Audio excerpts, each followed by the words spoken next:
Hello for everyone, my name is Edwin, and today I would like to explain a critical accident. So it was in my class. I was told to teach a class for a student to reinforce the English the English level, the English class for this student. She was a 16 years old student. So the teacher created the meeting on on Skype. The school teacher, the senior teacher, was supporting and participating in the class. And when I connect to the Skype meeting, so the mother was assisting the daughter, which was not the mother. It was like one aunt. And in what I found, it was that this girl, she didn't know how to read and write properly. So imagine I was supposed to teach her English, but instead of that I found that she was not able to read and write.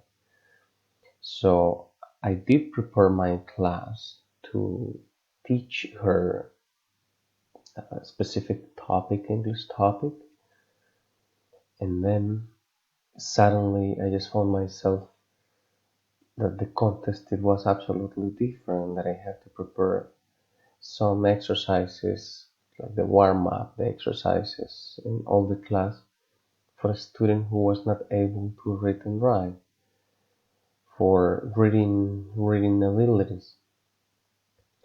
So suddenly, and full of imagination, and given that like teaching how to read and write is not something basic, but I have had some experience teaching in primary school.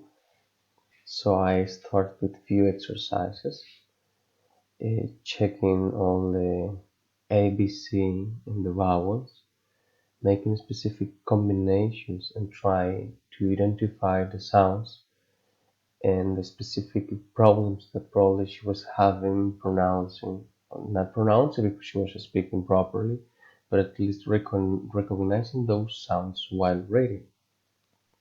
So it was supposed to be an English class in my CNEP practicum. We as students from the bachelor degree in foreign language, we are supposed to teach and to practice with the students who are taking English as a subject in the CNEP, which is like a high school project that the UNAT has. But at the end, I found myself teaching a basic lesson of how to read and write. So it was my experience, it was my critical accident that became a beautiful experience. Thank you very much.